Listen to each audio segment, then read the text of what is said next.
Hey everybody, this is Jim at SP500chart.com using time-honored techniques to understand modern markets, featuring daily technical analysis videos of the S&P 500 index. Guys, I do one of these videos after virtually every close or over the weekend after a Friday. And this is Saturday after December 16th. So this is the video that looks at yesterday's action as well as a recap of the entire week.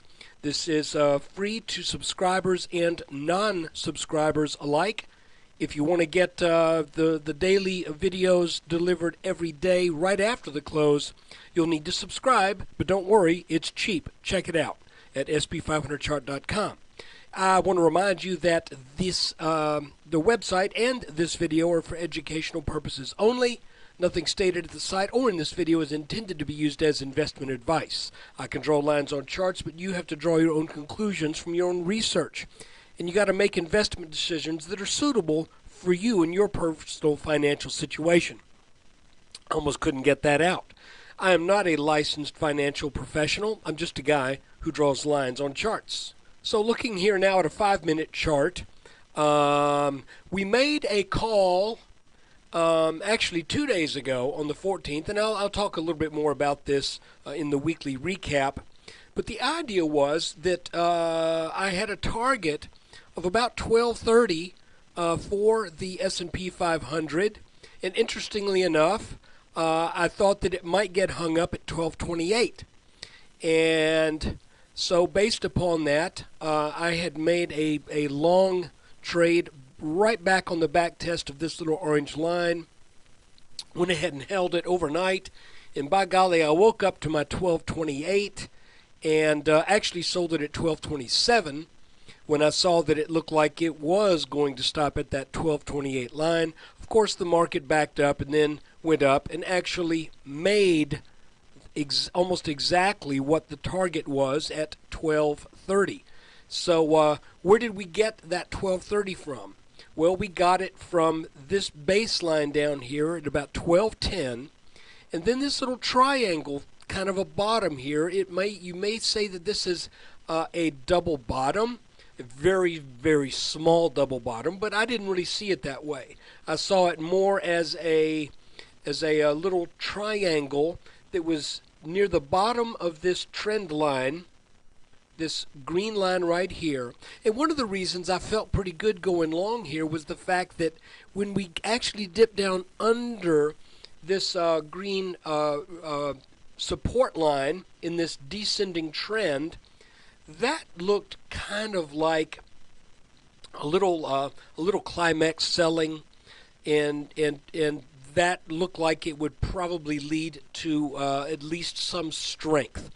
Now, going into next week, I cannot tell you for sure what's going to happen. I never can tell you for sure what's going to happen, but we've got some good lines on this chart that will help us along the way. I think that's probably the best way to put it. So again, back on the 5-minute chart, you can see that we made that, and then it pulled back to a trend line drawn across this little series of peaks from the 15th. I think that's pretty interesting. Now, I did not go back long because I didn't, here in the middle of the day on Friday, I didn't want to carry that over the weekend, so I'm staying put with a few individual stocks, but nothing in ETFs, and about 80% cash. So that's what happened yesterday. We did get that target met at 1230. I sold just below 1228 and was happy with that trade. As we look at today's chart, just for the 16th, let's zoom in. Let's look at it on a 2-minute chart. As soon as it comes up, come to daddy, please. There we go. And you can see the bounce on this line right there. And this is what I would look at. I would keep this line right there and consider that maybe this guy wants to reverse back up now that it's back tested this line. This is a pretty clear little triangle pattern on the 2-minute chart. It's also on the 5-minute chart. If this does break up to the upside, then what are we looking at? Well, we're not looking at anything tremendous. We'd be looking at probably a test of this green channel line, the upper line. We didn't quite get it there, and it looks like the market may either want to gear up for a test of that line again, or if this little pattern breaks down, then we could be heading back down for a date with that same channel down here. Kind of hard to say at this point. This whole past 3 days looks a little what's the best? It looks a little bit like this could be trying to put in a bottom here. So I am definitely open to the fact, or not to the fact, I'm open to the possibility of next week we see a breakout over this green line and potentially a move back up into the mid-1200s.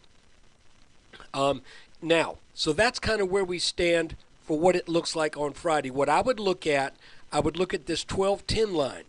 That's got to hold. If that doesn't hold, then we are definitely headed back down to test this green line again, and possibly even this this teal colored line, which has its origin. I'm going to have to back out a good bit more. I still have to back out more. Let's go on a 2-hour chart. There we go. Has its origin over the last two, what I would consider major bottoms as it relates to the intermediate term, intermediate range. So, if you get a tag on that, that may be a good spot to consider a long position, but I would watch it closely, because if this guy breaks, this market's got a ways to go. Okay, there's not going to be a whole bunch down here to hold it up in the way of trend lines. So if you do make that trade, let's say in the 1190s, I would really watch it like a hawk and be willing to take a small quick loss on that. So now let's look at the week, kind of see what we did right and what we did wrong. And once my chart comes up, we're looking at the 12th, 13th, 14th, 15th, and 16th. Coming into Monday, we were expecting a back test of this line up here as a possibility, and we got that on the 8th. Actually, we got that pretty much the whole last week. So with that in mind, it looked like the markets were beginning to turn over. And certainly on Monday, that played out with more weakness. You can even see where this looks like it just started to curl up at the top there, almost like a wave on the beach, and then it broke. Literally, it broke. And so we then, with this bounce that took place on Monday, when we started back up, we could start to then draw this channel. We didn't have this channel available to us on the chart until actually the morning of Tuesday, the 13th, when it became clear that there was resistance there. Okay?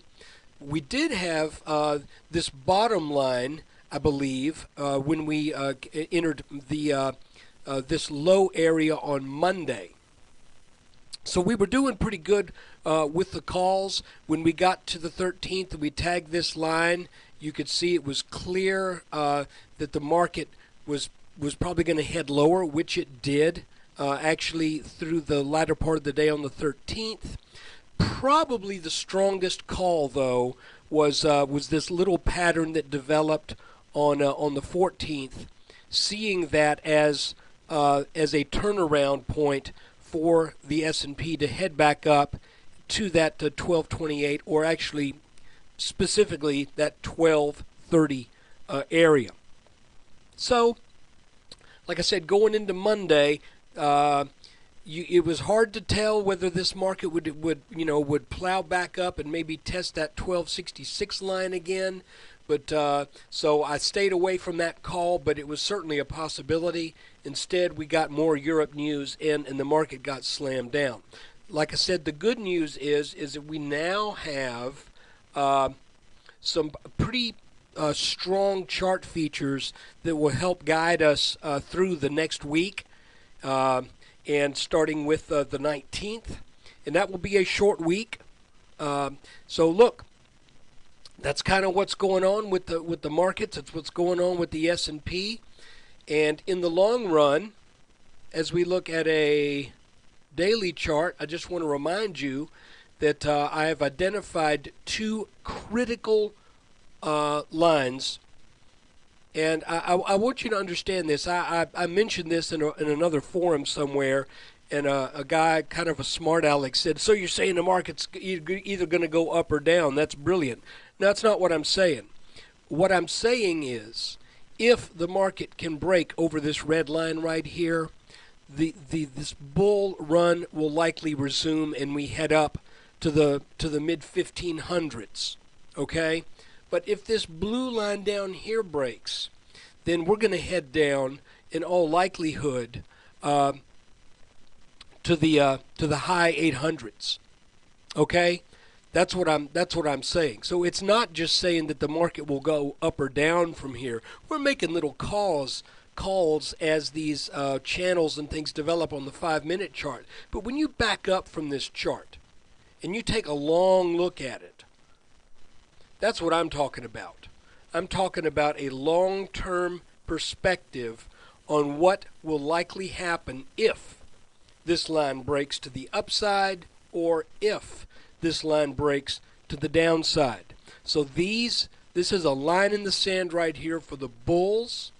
If this line breaks, it's probably game over for a while for the bullish picture. And this is the line in the sand for the bears. I believe if this breaks, it's probably game over, at least for a while, for the bears. And if you want to back out a little bit more, you can see where these lines have their origin. I'm going over the fall 2007 top, which was the top of the market before it made its head and shoulders pattern. And then I'm drawing it across the top of this head and shoulders pattern.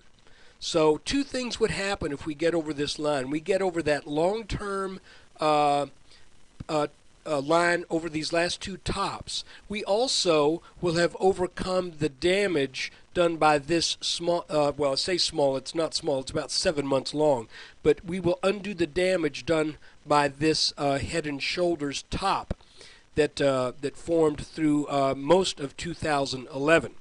So that's it on the extreme, shall we say, the extreme long-range outlook. And it's not saying the market will go either up or down. It's saying here's the trigger line for significant upside. Here's the trigger line for significant downside.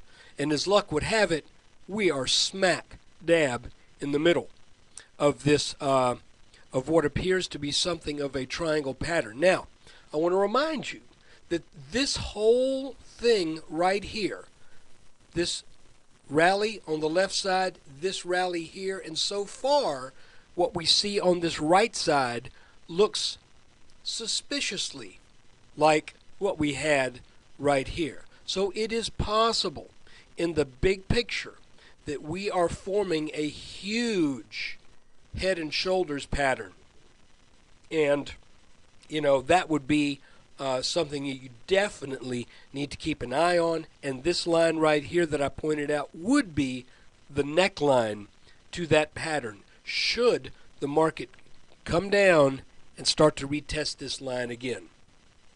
So look, that is the S&P update for December 16, 2011, along with our weekly review. And while we're at it, we'll just call this a 5-year review as an extra bonus. And again, I just want to remind you that if you like this kind of analysis and you think it could be maybe helpful as something to factor in to the research and your own investment decisions that you make, you can subscribe to the website for a huge sum of $19.95 per month. And every subscription starts off with a 2-week trial for just $4.95. So, where else can you get that kind of value?